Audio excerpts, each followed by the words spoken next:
Endocardite é uma infecção que acomete a membrana interna do coração, ou seja, a parte que fica em contato direto com o sangue na circulação. Também pode afetar as válvulas cardíacas, os septos interventriculares, os septos interatriais, bem como as cordoalhas tendinas, ou seja, as estruturas que sustentam as válvulas do coração. A endocardite pode ser dividida em dois tipos. A endocardite infecciosa, que é aquela proveniente de alguma infecção, e esse tipo de endocardite normalmente cursa uma massa algodonosa que denominamos vegetação, no qual pode se desprender vários coágulos e atingir várias partes do organismo, tais como o cérebro, o pulmão e etc. Também temos as endocardites não infecciosas, que são as denominadas endocardites marânticas. Podem ser provenientes de alguns tumores, algumas doenças autoimunes como os lúpus, ou uma reação inflamatória do organismo. Tá? Algumas condições podem determinar o aparecimento das endocardites, tais como as doenças congênitas, ou seja, as doenças que o indivíduo apresenta ao nascer, são embrionárias. Algumas doenças adquiridas, como as valvulopatias, principalmente as valvulopatias reumáticas, e algumas condições, como o prolapso de válvula mitral, e que a válvula apresenta uma predisposição maior ao aparecimento de infecções. Também relacionado ao aparecimento das endocardites infecciosas, o uso de drogas por longos períodos, ou seja, os usuários de drogas injetáveis. Normalmente, o agente infeccioso atinge o endocárdio por uma porta de entrada. Essa porta de entrada pode ser num ato simples de escovar o dente. Se o indivíduo tiver algum ferimento na boca, pode predispor ao aparecimento de infecções bacterianas. O uso de catéteres, ou seja, ao puncionar uma veia, pode levar ao aparecimento. E alguns procedimentos dentários que são realizados na cadeira do dentista. A sintomatologia da endocardite infecciosa consiste nos sintomas gerais.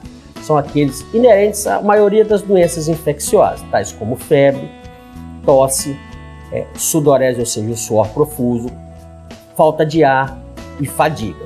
Os sintomas específicos das endocardites são os nódulos de Osler, são nódulos avermelhados que aparecem em regiões subungueais, e também as petécnicas, que são manchas avermelhadas espalhadas pelo corpo.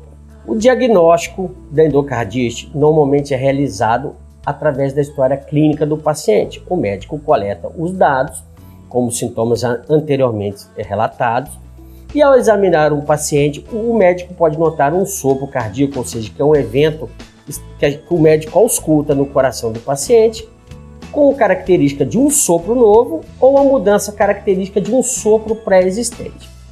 Diante dessa suspeição, o médico pode lançar mão de alguns exames que podem fechar o diagnóstico de endocardite infecciosa.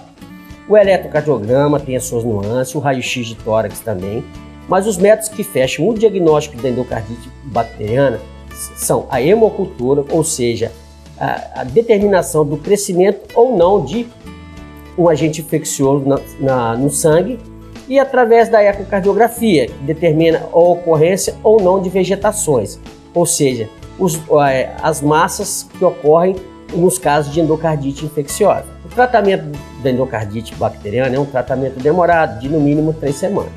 É lançado mão das medidas de suporte para manter a vida do paciente. E o tratamento do quadro em questão, que é a antibiótico terapia, determinada pelo tipo de patógeno existente e o tipo de antibiótico que o micro-organismo é sensível.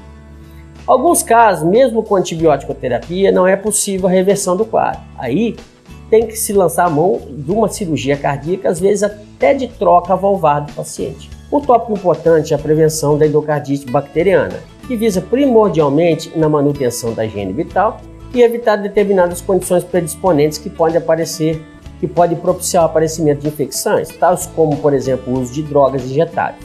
Um tópico muito importante a ser abordado é que alguns indivíduos com condições predisponentes, como citados anteriormente, como os indivíduos portadores de valvulopatias, algumas doenças congênitas, tem-se que fazer uso de algumas vezes de antibiótico profilático para evitar o aparecimento de infecções. Isso pode ocorrer em alguns tipos de exame a serem realizados, alguns tipos de cirurgia e alguns tratamentos dentários.